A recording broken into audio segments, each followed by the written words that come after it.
Russia is unraveling in ways that few could have foreseen. Years of aggression, manipulation, and dominance are now confronting a surprising counteroffensive from Ukraine. The once confident elite in Moscow, assured of victory, are left questioning how this is happening. What we are witnessing marks a historic turning point that echoes the decline of empires. The critical question remains: has Russia already sustained losses from which it cannot recover? In a recent discussion, General Ben Hodges commented on these alarming developments, likening Russia's current situation to moments of shocking revelation in past wars. The parallels underscore the Kremlin's lack of preparedness for Ukraine's counteroffensive, despite its years of covert warfare against the West. Let's delve into this important analysis.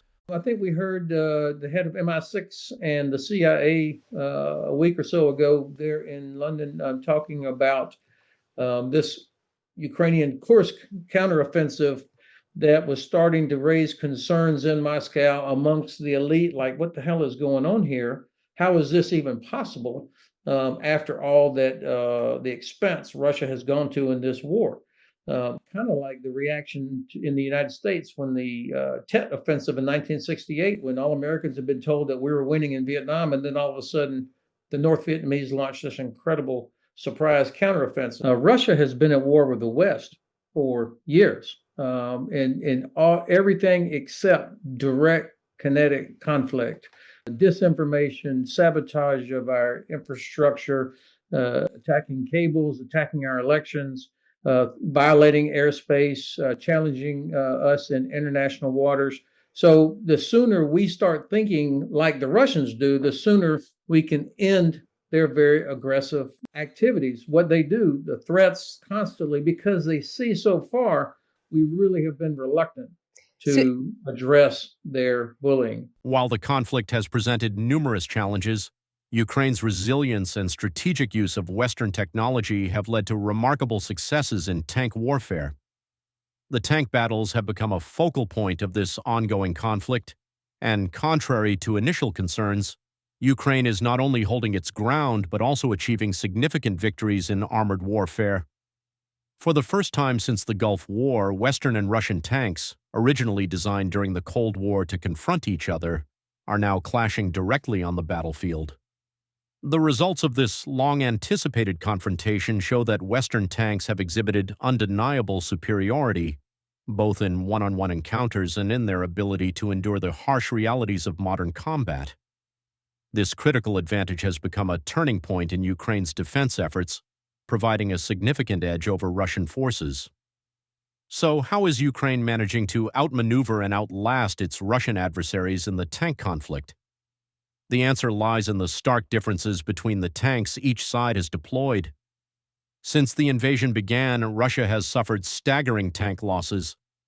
According to Oryx, a reputable open-source intelligence blog, as of August 2024, Russia has lost an astonishing 3,304 tanks, with 2,250 of these completely destroyed, amounting to a destruction rate of 68%.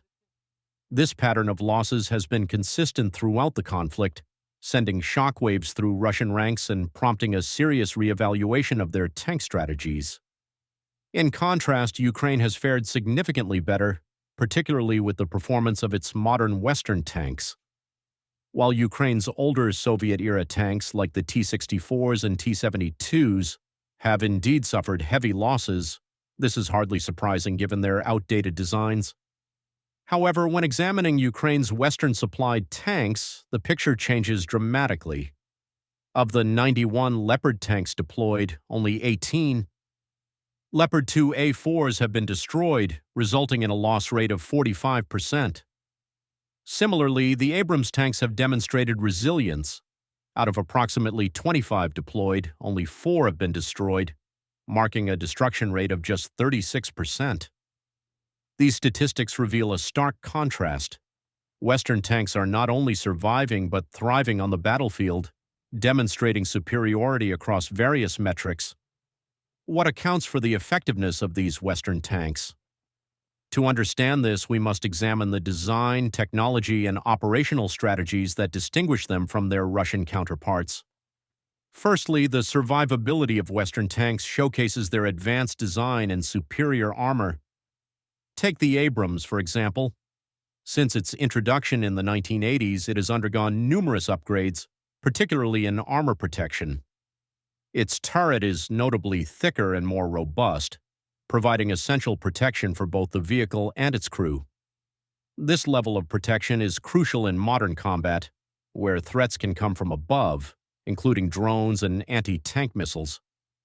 In such scenarios, the thicker armor of Western tanks allows them to remain on the battlefield longer, providing continuous support to infantry and enhancing the survivability of their crews. Conversely, Russian tanks like the T-72, T-80, and T-90 exhibit several design flaws that disadvantage them. One major limitation is the elevation and depression range of their guns. While the Abrams can elevate its gun by 60 degrees and lower it by 20 degrees, allowing for greater adaptability, Russian tanks can only elevate their guns to a mere 14 degrees.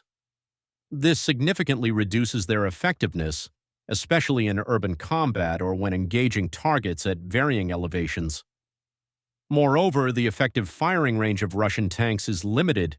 For instance, the T-72 can only accurately fire at targets up to 2 to 3 kilometers away, while the Abrams can engage targets at distances of up to 4 kilometers. This technological gap has been a decisive factor in Ukraine's ability to outmaneuver Russian tanks on the battlefield. Another critical issue with Russian tanks is their vulnerability to catastrophic failure upon being hit. Tanks like the T-72 and its variants are notorious for a phenomenon known as the jack-in-the-box effect. This occurs when the ammunition compartment, which is not isolated from the crew compartment, is struck. The resulting explosion can blow the turret off the tank, killing the crew and rendering the vehicle destroyed. This flaw has been a significant contributor to Russia's extensive tank losses in Ukraine, mirroring issues seen during the Gulf War and in other conflicts. In contrast, Western tanks are designed with sophisticated safety features that separate the crew from the ammunition, significantly reducing the risk of catastrophic explosions when hit. This design not only protects valuable crews but also ensures that the tanks remain operational longer, enhancing their dominance on the battlefield. A notable example of Russian tank vulnerability occurred when a T-90M, one of Russia's most advanced main battle tanks, was destroyed by a Ukrainian soldier armed with a Carl Gustaf recoilless rifle, an incident that underscores the outdated design philosophy of Russian tanks, which prioritizes quantity over quality. The performance gap between Western and Russian tanks also extends to crew composition and operational efficiency. Western tanks typically have a crew of 4, including a dedicated loader, allowing for faster firing rates and more efficient repairs in the field.